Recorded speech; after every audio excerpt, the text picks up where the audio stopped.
debería ser algo parecido a eso. ¿Ya? Por otro lado, como decíamos, entender un poco esta relación, y esto es lo que de alguna manera he estado trabajando yo en el laboratorio, es entender cuál es la relación entre estructura y función y justamente el entorno, digamos, la manera, y ahí uno puede hablar de acoplamiento, por ejemplo, en términos de vivo en un entorno con ciertas necesidades, me dejan paso cientos de años en ese entorno y la generación FX ya tiene algún tipo, digamos, de adaptación a ese entorno o no. ¿Ya? Y la pregunta, digamos, que hemos planteado en el laboratorio a veces, digamos, es que sí debiese existir una relación entre cómo el órgano visual y la red, porque es una red neuronal que está acoplada, digamos, que es la retina, ¿ya? Responde a ciertas presiones evolutivas o ¿ya? Esas las manifiesta, son mejores para ciertas tareas visuales o no. ¿Ya? Digamos, y en ese contexto uno rápidamente encuentra las dos partes que uno necesita, que es una estructura visual, que en algunos casos puede ser conservada, ya que es el ojo, ¿ya? Y en el otro encuentra los parámetros ambientales sobre el cual voy a actuar. ¿Ya? Entonces, por ese lado, yo creo que nos genera un laboratorio natural que es el que uno quiere. ¿Ya? También hay adaptaciones en nuestro sistema visual a ciertas limitaciones de la disponibilidad de luz.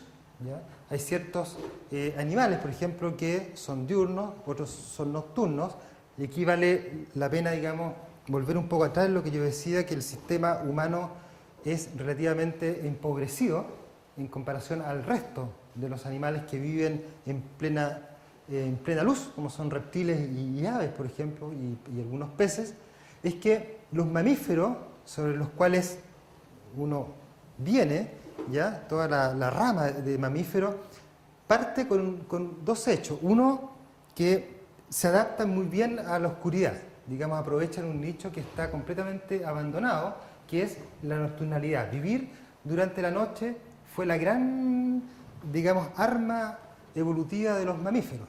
¿Ya? Es decir, aquí nos apropiamos de la noche y empiezan a desarrollarse, a multiplicarse, unos roedores pequeñitos, ¿ya? Y les empieza a ir muy bien. La tasa de reproducción es grande, empiezan, digamos, a adaptarse muy bien, pero el costo que tuvieron es perder visión de colores para adaptarse a este mundo monocromático que era la noche.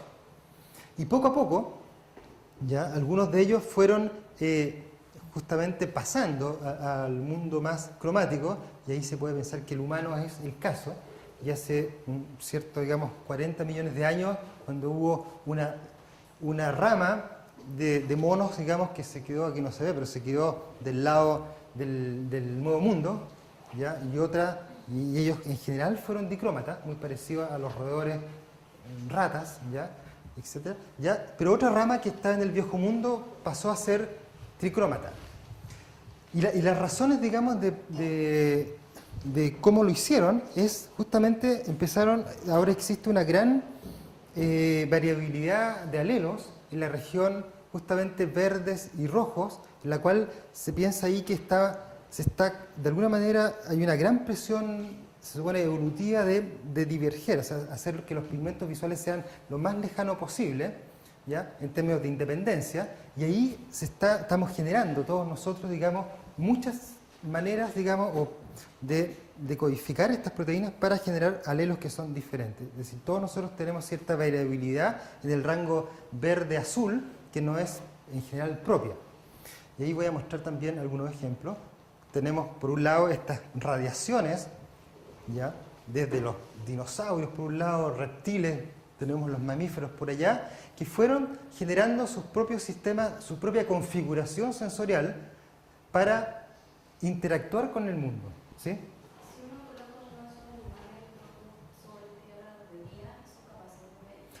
Son capaces, sí. O sea, digamos, restringidamente podrían estar algo enceguecidos, si es que no están, digamos, hay que adaptarlo, pero este tendría esa posibilidad, ¿ya? Si pones en pleno día le costaría un poco, ¿ya? Porque en realidad como es tan sensible, el 99% de su retina estaría enceguecida y solo el 1% le permitiría algún tipo de acción visual. ¿Ya? En cambio el otro, mi apuesta hipótesis es que sí tiene posibilidades, y de hecho lo hemos tenido en el laboratorio y algo hace. ¿Ya? Y eso, bueno, son parte de lo mismo. Nosotros hicimos también, como ustedes ya hicieron la hipótesis, digamos, justamente es lo que pasa. Muchos conos en el caso de Degus, pocos conos en los primos, que son Lunatus y Brilesi. Todas estas pelotitas que se ven acá son anticuerpos contra un pigmento visual hacia los verdes, y lo que se ve acá es hacia un pigmento visual que en este caso, de esta familia, es del ultravioleta. ¿Ya? Y acá hay, bueno, todo esto hace parte de la misma, son anticuerpos contra estos conos, y para que vean lo bonito, esto es con una colaboración con Leo Page en Alemania, ¿ya? Y aquí tenemos nuestro Ururu, que muestra también una gran cantidad, cada uno de esos como pelitos que se ven arriba es un cono, ya marcado con anticuerpos, abajo es el ultravioleta, el verde, y abajo es la... Sí. ¿Y por qué siguen anticuerpos contra el pigmento? ¿Por qué qué? ¿Por qué siguen anticuerpos contra el pigmento verde? ¿Por qué sé qué? ¿Por qué siguen anticuerpos contra Ah, no, es una manera de hablar. En realidad lo que se hace es, en biología, cuando tú quieres, por ejemplo, hacer una marca sobre un tejido que supones que hay ciertas proteínas, lo que haces es generar contra alguna fracción de la cadena aminoácida un marcador, ¿ya? Pero se produce, digamos, en otra, es toda una metodología, claro, lo produces en ciertas especies, todo, y lo tomas como producto y lo lanzas sobre una retina, y en las partes que reaccionan, ¿ya? Digamos, van a aparecer marcados. Y ahí usa fluorescencia y se ven, es un color falso, pero esa es una marca de fluorescencia. ¿Ya? Otros, digamos, casos también ejemplares de esto, de mundos cromáticos diferentes. La abeja, ustedes ya lo han visto porque es bastante clásico, es tricrómata, pero tiene un pigmento visual en ultravioleta, lo que hace que tener un pigmento corrido, digamos, en el espectro, no solamente es ver ultravioleta, sino que también encontrar, como aquí se ve, flores, digamos, sacadas normalmente, con luz visible, y ahí donde le sacamos la luz visible, y lo que nos aparece rápidamente es un patrón, sobre los cuales eventualmente estos animalitos, digamos los insectos, se pueden dirigir, les es más fácil, los contrastes son mejor, por lo tanto, el acceder a un mundo donde extraigo la señal ultravioleta me permite eventualmente actuar mejor sobre ese mundo, ¿ya? De una manera más eficiente. Para nosotros esto es totalmente o eventualmente homogéneo, no tenemos el sistema que aparece ahí al ultravioleta, entonces tiene ciertas ventajas de las cuales nosotros desgraciadamente nos tuvimos que olvidar por nuestra evolución. ¿Ya? Esto es igual, son dos fotos sacadas de la misma flor pero con filtros diferentes, y uno puede ver esto que es bastante homogéneo para nosotros, digamos. Acá se ve de una manera bastante más contrastada, más orientada, y eventualmente son guías de néctar a los cuales los animales que sí usan esta visión de cromática, digamos, con ultravioleta pueden dirigirse, ¿ya? Siempre uno está tratando de encontrar. Ahora, 4. ¿Ah? Sí. ¿Puedes pasar de diapositivas anteriores? Tienes que es un ejemplo de coevolución, que pones o acoplamiento estructural. Sí.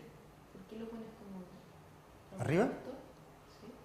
Porque la verdad es que son preguntas, porque este es una especie, digamos, en la coevolución siempre hay problemas de cómo plantearlo. Yo soy un aficionado a la ecología, pero me quedó muy marcado, ya que tú lo mencionas, es que siempre se pensó que había una cierta coevolución, y el ejemplo clásico era polinizadores, abejas y flores, ¿ya? El problema que viene con eso, y este es el trabajo de Chistka hace tiempo, que llegó a ser por filogenia, finalmente, que la sensibilidad al ultravioleta, ¿ya?, es mucho más antigua que la aparición de, ¿cómo se llaman las flores con eso? De la angiospermos, digamos que mucho más anterior. O sea, el sistema cromático al ultravioleta estaba mucho antes que la aparición de las flores. ya con color y todo. ¿Qué Entonces, naturaleza que sea digno de verse con ultravioleta aparte de los flores, como para que hayáis podido mantener los insectos por tanto tiempo? ¿Qué utilidad podría haberle? Más que utilidad en el sentido de lo que puede ser recursos, de repente que si no, lo que no se utiliza se va rompiendo normalmente. bueno, aquí Entonces, tienes... yo pienso si es tan antiguo el uso de ultravioleta, Claro. tiene que implicar algún sensor, alguna cuestión distinta. No siempre, por eso puse, digamos, la parte de coevolución como si este ejemplo era o no. Y es justamente que apareció este artículo de la chica haciendo los cálculos que en realidad el sistema visual de estos bichos hacia el color era más antiguo que la aparición del objeto sobre el cual habíamos pensado, suponido, digamos, supuesto que era coevolución.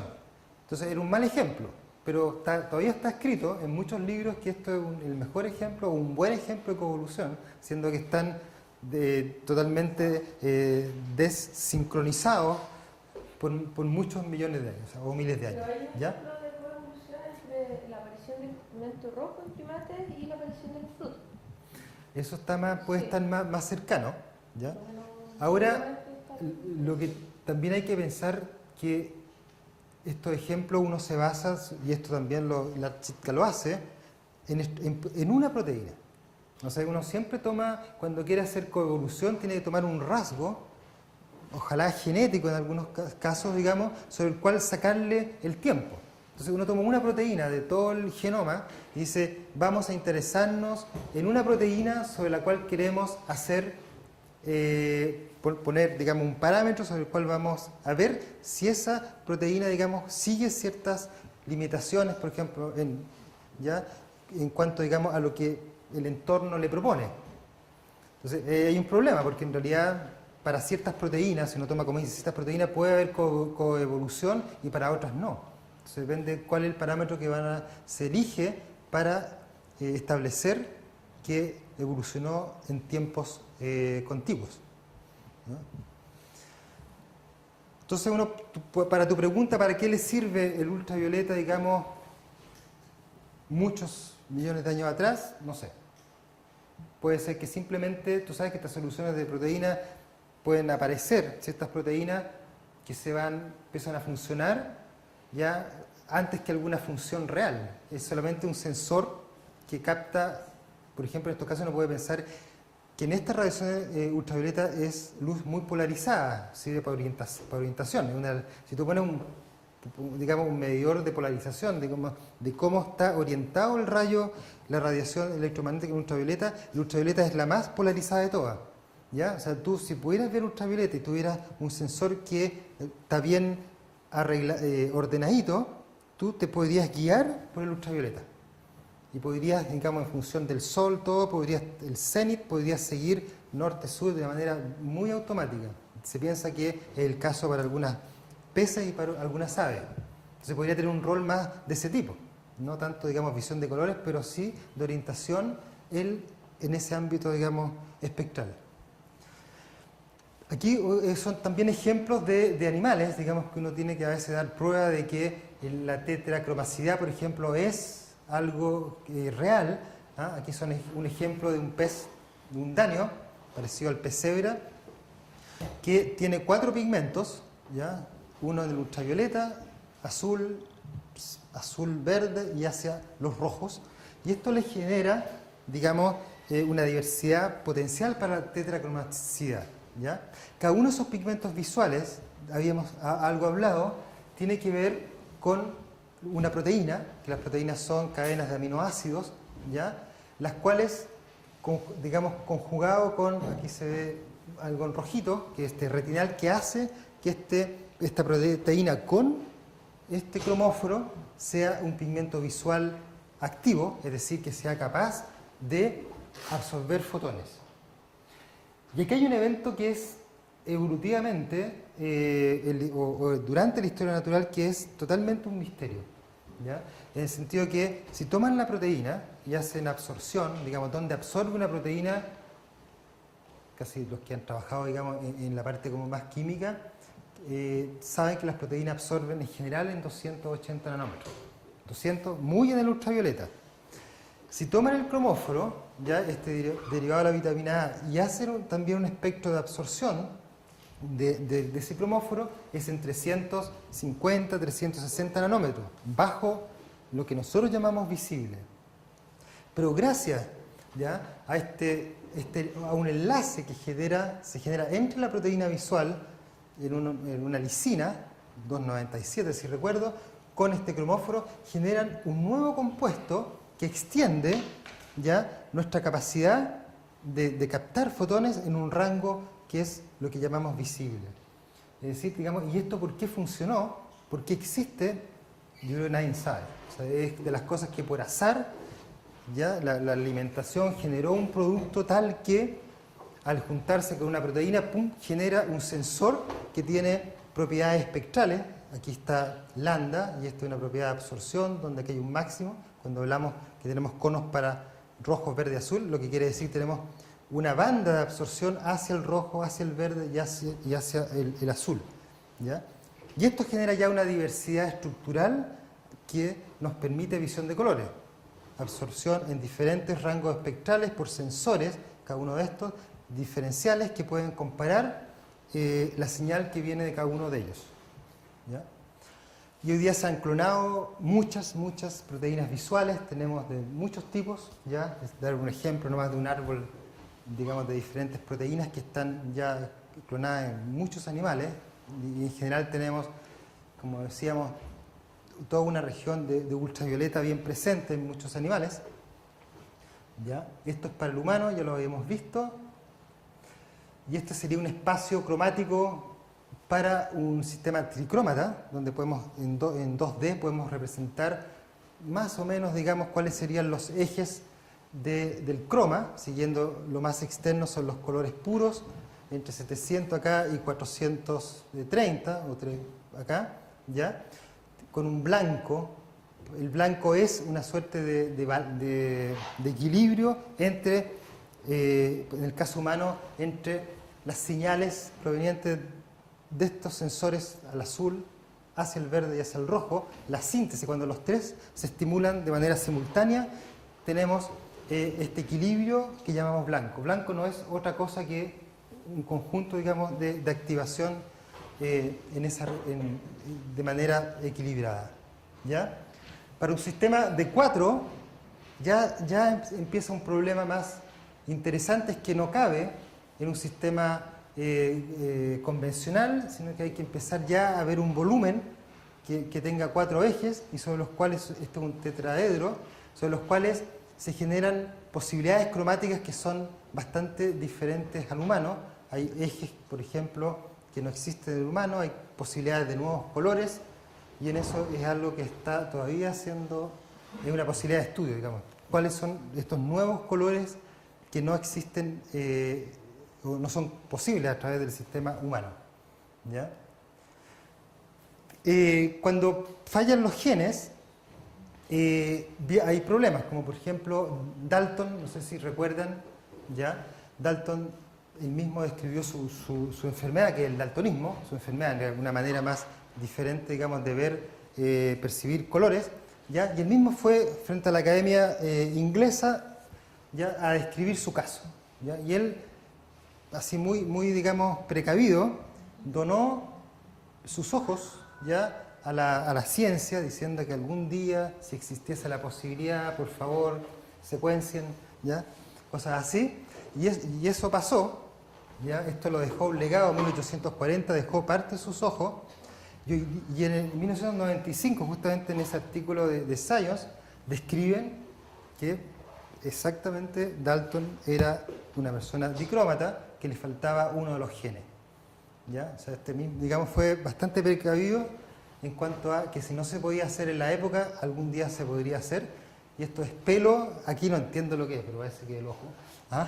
O no sé si eso del ojo, no se ve muy bien. Esto parece como una retina, pero esto ya no sé lo que es, pero son partes de Dalton, ¿ah? Y estuvieron perdidos harto tiempo en un museo, en un cajón, ya estuvieron ahí disponibles, y gracias, digamos, a PCR y secuenciación, métodos actuales, se pudo saber que las bases del daltonismo en Dalton eran justificadas.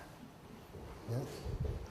Por otro lado, de las cosas curiosas, hace también un par de años yo les contaba que esta región espectral en humanos ya está siendo, evolutivamente está haciendo, hay muchos alelos, digamos, se expresan muchas proteínas o variantes de estas proteínas que hacen que este sector del espectro tiene gran variabilidad, ¿ya? Y la probabilidad de que nosotros aquí mismo tengamos diferentes alelos para esas proteínas es probable, pero también existe el caso descrito hace un par de años y ahora ya también acaba de salir otro artículo en que algunas mujeres ya tienen un pigmento extra por este lado, ¿ya?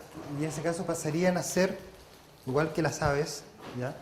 Tetracromáticas, ¿ya? O sea que tienen mayor capacidad para eventualmente ver los colores, y eso ya genera toda una perspectiva nueva, digamos, de nuestra propia percepción como humanos. Encontré un chiste que en realidad es bastante elocuente, ¿ya? Al respecto, porque dice, prácticamente critican ahí a las mujeres, digamos, por esta cosa, digamos, de cómo ponerse, digamos, qué vestidos ponerse, etcétera, y ahora además que van a haber colores que supuestamente los varones no pueden percibir, además vamos a tener un problema ahí ontológico de nunca ponernos de acuerdo, ¿ya? Pero yo lo traía más bien como ejemplo de que no terminamos de aprender sobre el sistema, y la genética en esto sí está aportando nuevos elementos para, de alguna manera, entender este puzzle cromático, sobre todo en términos, digamos, de nuestra capacidad perceptiva, ¿ya? Yo creo que abre preguntas muy interesantes sobre qué es el mundo tetracromático, ¿ya? Y otro ejemplo que vamos a terminar por acá, ya, es justamente qué pasa cuando uno pierde la visión de colores, pero a una edad adulta, ¿ya? O sea, digamos, ¿qué pasa si alguien de nosotros, por ejemplo, perdiese un parámetro de la función cromática, ¿ya? O de la función perceptiva? En realidad perdemos el carácter cromático. Es decir, por ejemplo, pasamos de un mundo anterior cromático a un mundo que es monocromático. Y acá justamente estaba ese ejemplo, antes importante de aclarar o por lo menos manifestar que el postulado que hay detrás de esto, ya hoy día como concepto más moderno de color, y aquí está Kevin Oregan sobre todo, y también Varela en algún momento, digamos, que el color se piensa que es la manera, o sea que rojo es la manera roja, que, digamos, como las cosas aparecen en diferentes entornos. Es decir, por ejemplo, si el caballero acá tiene una superficie que es roja y logra ponerla en diferentes iluminantes, en diferentes situaciones, en diferentes contextos, lo que al final queda, que el rojo para este sujeto es todos los cambios posibles de ese rojo en todos los contextos en el cual su experiencia lo ha llevado. Y eso es algo sumamente interesante con esta nueva visión, que se resume acá. En realidad la antigua es: el cerebro crea experiencia, y hoy día el cerebro crea acciones y obtiene conocimientos, ¿sí? Actuar. Entonces la predicción que uno hace de esto es, y esto lo describe Oliver Sacks en un caso de un pintor, ¿ya?, que pierde su visión de colores en estado adulto, ¿ah? Justamente en este libro de un antropólogo en Marte. ¿Y qué piensan ustedes que le pasa a este sujeto cuando pierde la capacidad de discriminar colores? ¿Qué le pasa con su vida? Ya, esa es una posibilidad. Ah, se hace nocturno. ¿Sí? ¿Eso? ¿Ya? No, pero él era diurno. Ya, está bien, no, es una buena pista. Pero ¿qué más?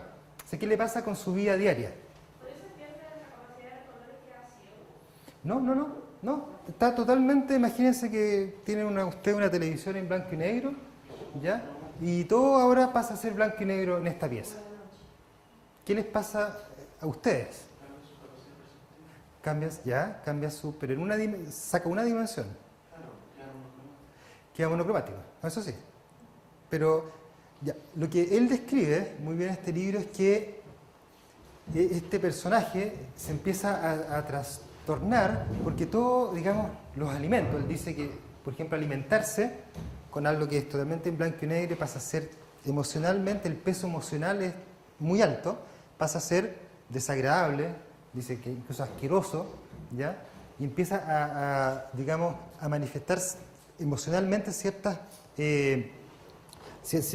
comportamientos que no estaban antes, lo que hace que la persona le cambió el mundo, no solo porque el croma desapareció, dijeron, bueno, total blanco y negro, sigo comiendo, y los únicos alimentos que no sufrieron daño, digamos, perceptivos fueron, bueno, los que eran blancos. Arroz, por ejemplo, cosas así, eso no tenía problema, pero cualquier otro empieza a ser emocionalmente algo que no, difícil de soportar, ¿ya? Difícil de mantener. Entonces, esto yo creo que es un excelente ejemplo, y yo ojalá uno encontrara más de justamente cómo se construye lo que llamamos color, ¿ya? Que se construye no solo en una dimensión de radiación electromagnética, ¿ya? Sino que se construye en un contexto donde el objeto tiene un sentido más amplio, multisensorial, eso es lo que yo decía al principio, emocional y a la vez experiencial. Que al sacarle una dimensión me genera una contrapartida, digamos, emocional que no se había previsto, pero que está ahí. ¿Ya? No es lo mismo. Entonces, y esto hace pensar que uno tiene que reenfocar de alguna manera cómo uno está estudiando estos fenómenos, digamos, de todo punto de vista. Yo hablo ahora de biología, de manera numérica, o lo que, digamos, experiencial, etcétera, de cómo uno está enfrentando el estudio de la percepción. ¿Ya?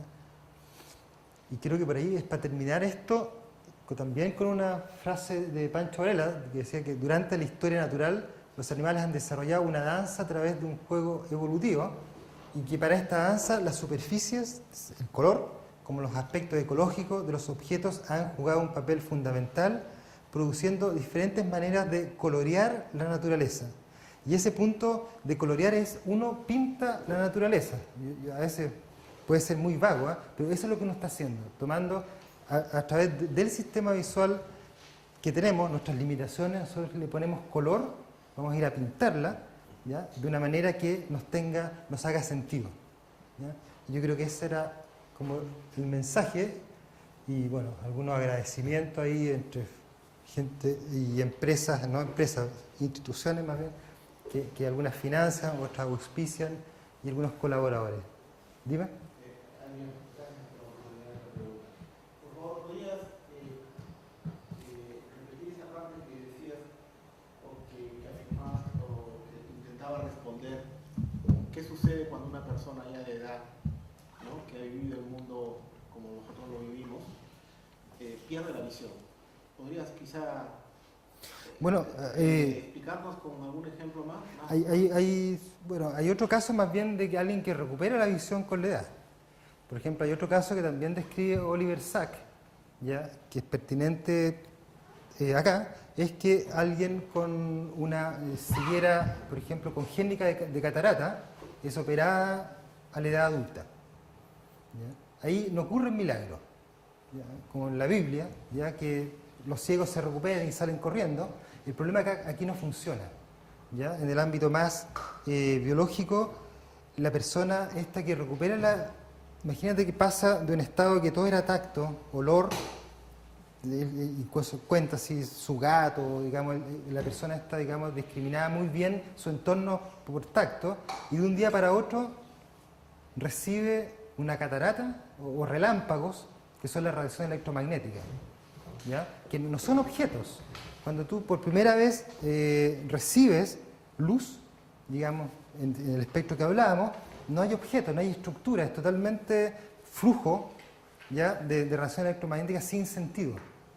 Y el sentido, el objeto, se va a construir de la manera que la persona empieza de a poco, y eso tenemos muchos años para hacerlo, a actuar sobre el entorno, sobre el mundo. Camino, me acerco, toco la superficie, tengo un sentido. Y esta persona da un ejemplo que también se desesperó, y ahí pasó lo que tú decías, un poco cerraba sus ojos, en realidad que no quería salir, estaba también muy deprimido por esto, que en realidad era más bien un insulto sensorial que un beneficio al principio. Y la manera que empieza a aprender a ver